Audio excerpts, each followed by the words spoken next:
আসসালামু আলাইকুম। আশা করি সবাই ভালো আছেন।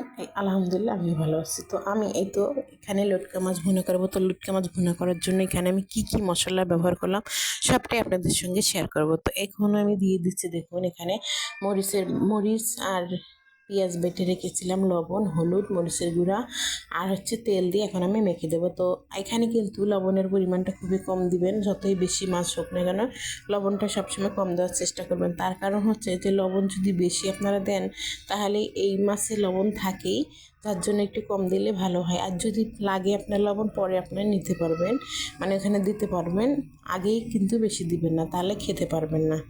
তারপরে তো আমি হাত ধোয়া পানি দিলাম, দেওয়ার পরে এখন আমি বসিয়ে দেবো চুলায় দেওয়ার পরে কিছুক্ষণ জাল করে নেওয়ার পরে আমি দেখিয়ে দেবো আপনাদেরকে কেমন হলো। তো দেখুন একবারও কিন্তু আমি উল্টাই নেই।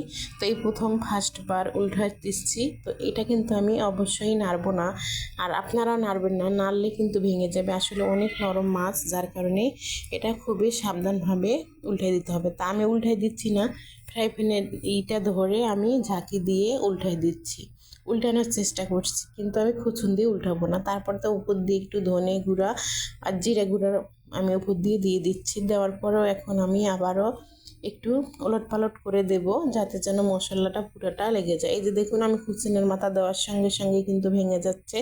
তো আপনারা অবশ্যই কিন্তু উল্টাবেন না এভাবে খুচুনের মাথা দিয়ে, তাহলে কিন্তু মাছ সব ভর্তা হয়ে যাবে, ভুনা খেতে হবে না, ভর্তা খাওয়া লাগবে। তারপরে যে এইভাবে আমি ঘুরাই দিলাম, এখন মশলাটা সুন্দর হয়ে মিক্স হয়ে গেছে।